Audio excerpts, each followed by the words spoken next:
Hello and a very warm welcome to episode 88 of the Sussex by the Sea podcast.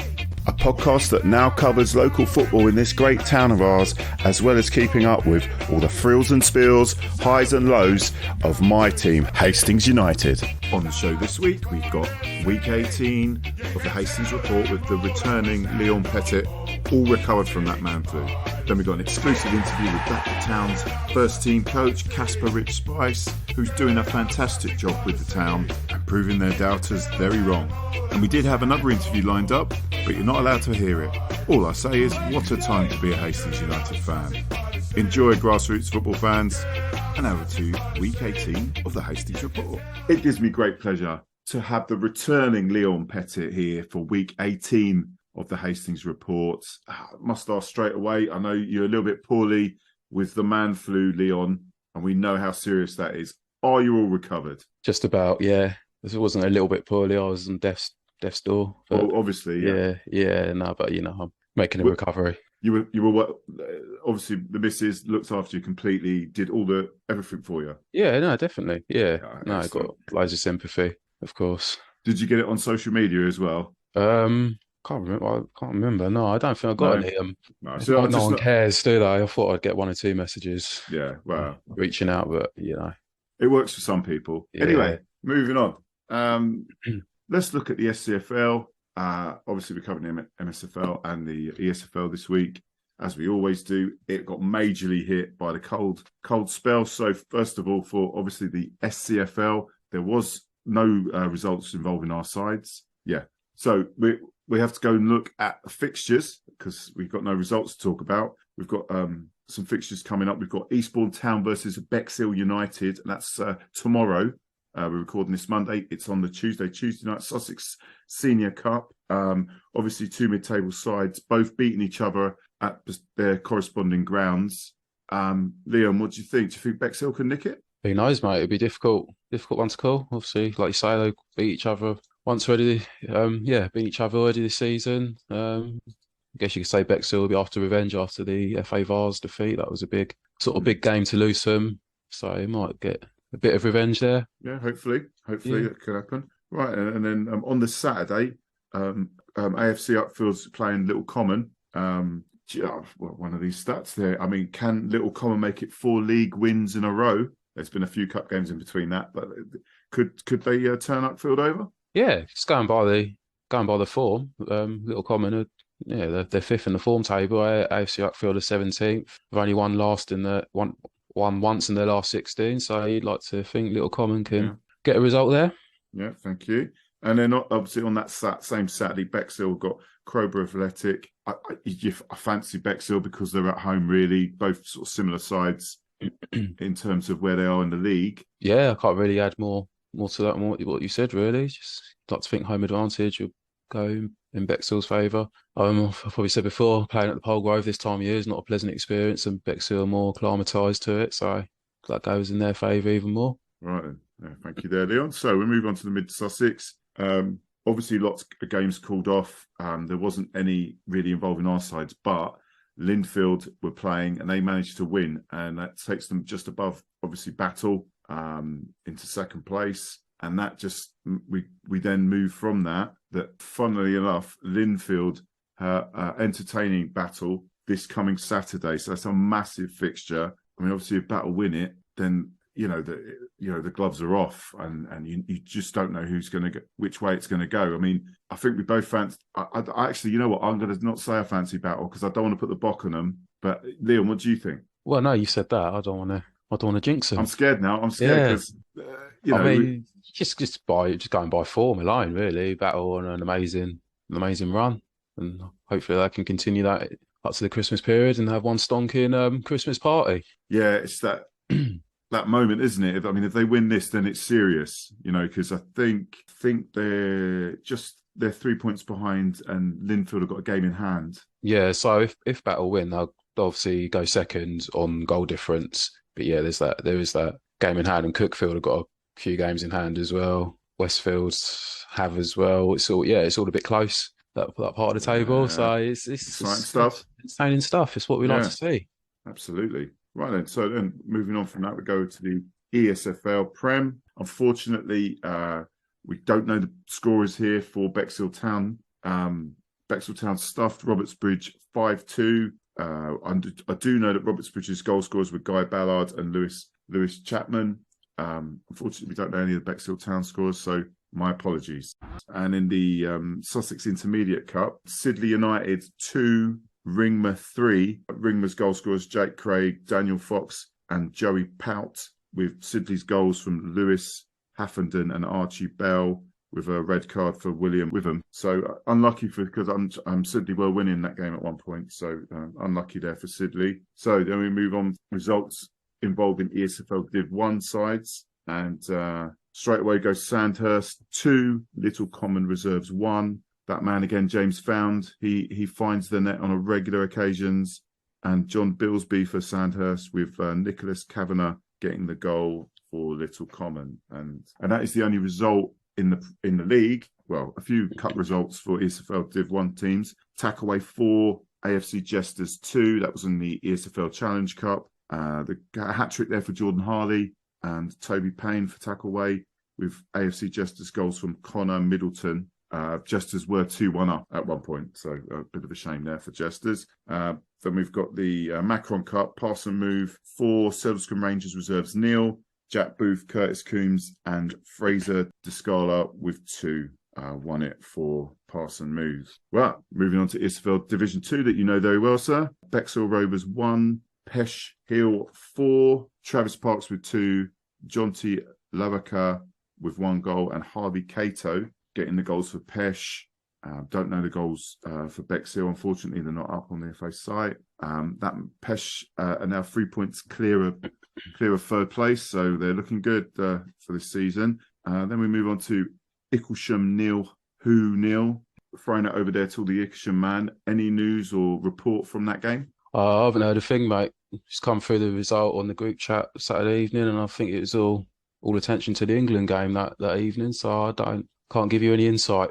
And there's probably not much insight at 0-0. So, was it? Do you think maybe Icklesham who just decided, like, let's just pretend we played this game. Let's get down the pub. Yeah, wouldn't surprise me. Okay, right then. And the last result we got in Div 2, Victoria Baptist 1, NINFIELD 3. NINFIELD 3 points clear at the top and undefeated.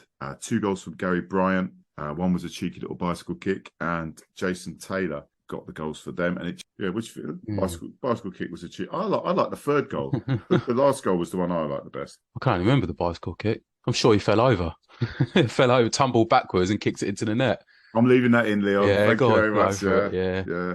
Well, I like this analysis here from Leon. This is good stuff. It is ESFL football after all. Yeah, exactly. No calls taken. ESFL Division 3, Rytown Reserve 7, Westfield Thirds 0, Ben Reeder with 2, Alex Sarkis with 2, Arthur Carpetian, Oliver James, Joseph Barrow, Colin Burley getting all the goals for Rye.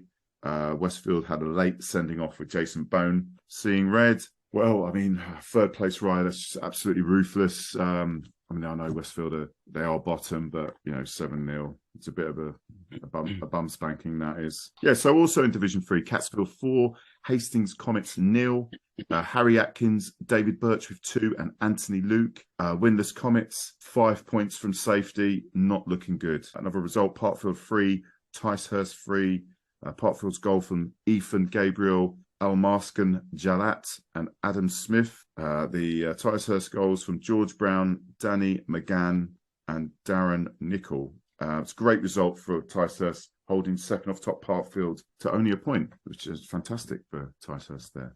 So we'll move on to Division 4 and Sussex Rangers Development, Neil, Westfield 4th, 6, Jake Stapley, Bobby Baldock, 2 from Ashley Jameson and 2 from Warren Peffig, getting the goals for Westfield 4ths. That takes Westfield into the promotion spot, so that's a good thing for Westfield. Right, there is no team in the week. Not enough games, obviously. Not enough games, unfortunately. Let's just quickly, before we go, your recovery, Leon. How far are you off playing again? At least until the new year. Still a bit sore, but it's not all about me.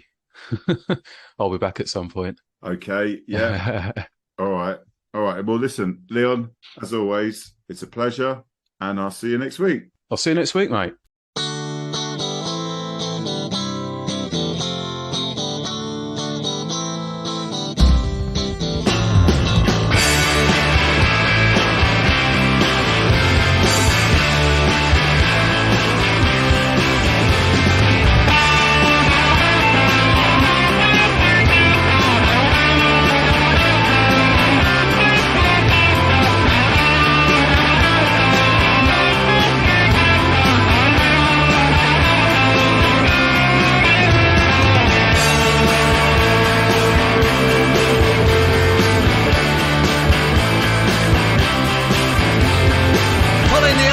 From my leg, I staggered on, spin trip stinging my remaining eye.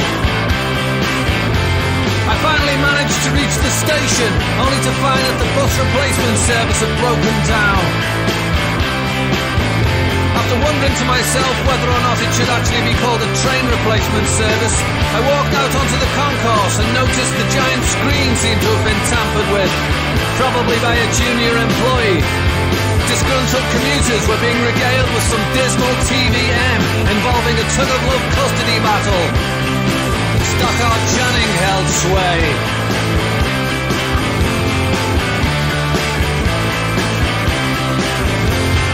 Down in the high street, somebody careered out of boots without due care or attention. I suggested they learn some pedestrian etiquette, i.e. sidle out of the store gingerly and brace the margin. Fat kids with sausage rolls, poor sons conducting polls. There's a man with a mullet going mad with a mallet in millets.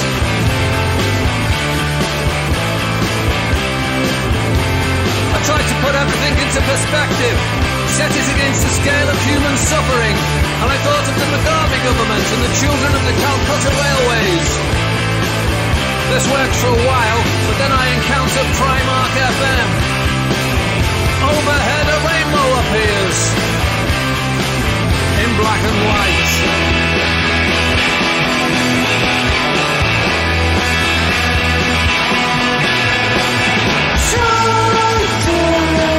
I guess this must be national. This surely must be national. Don't tell me it's national.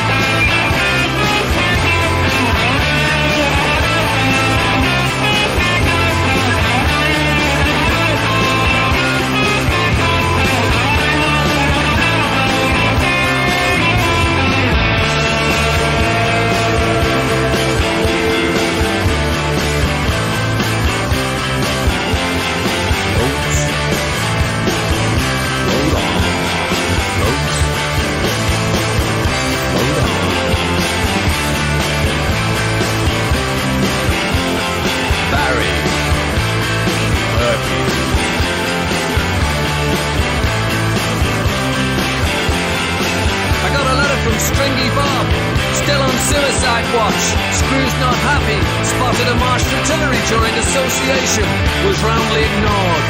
What news you? I felt sorry for him. He'd only been locked up for public nuisance offences, one of which saw him beachcombing the estuary. Found a dead wading bird, took it home, parceled it up and sent it off to the rubber-faced irritant Phil Cool with a note inside which read, Is this your sandaling?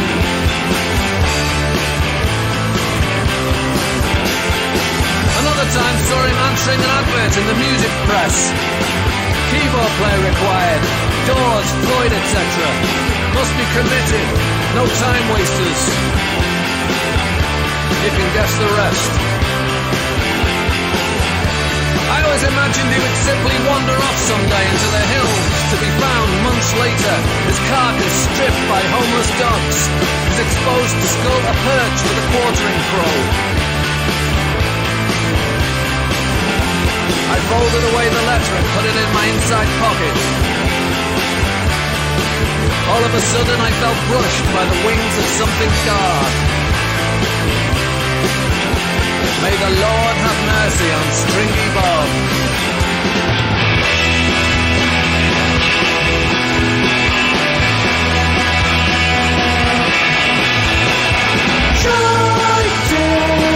I do believe it's national.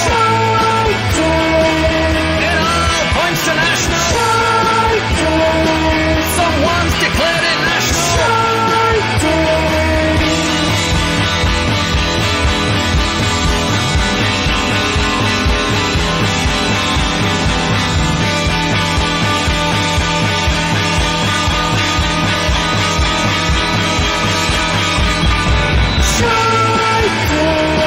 My birthday and national. No bug roll, it's national. Cue drum roll, it's national.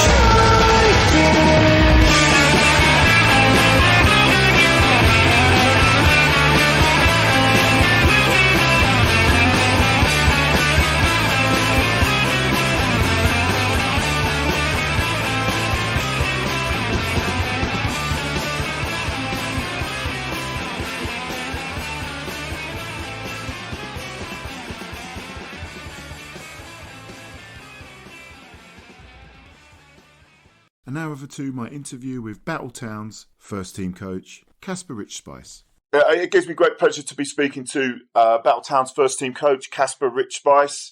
He's doing an amazing job. It looked a little bit hairy at the beginning of the season, but we're going to talk about that in a second.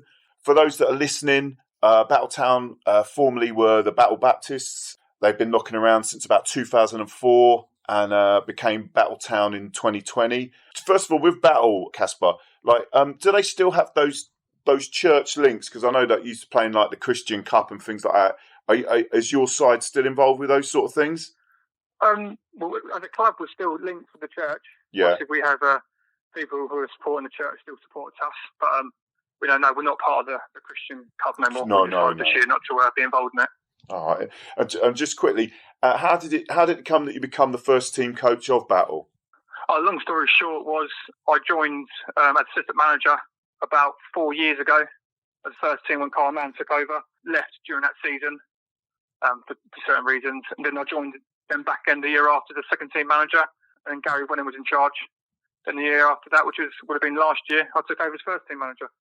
Oh, brilliant. Okay, excellent stuff. Okay, so I mean, from what I can see anyway, like COVID kind of had halted your side's promotion as you're clearly were knocking on the door of the MSFL for a few years. I mean, that must have been, as it has been for many sides, it must have been quite frustrating that, you guys could have come up earlier, really, couldn't you?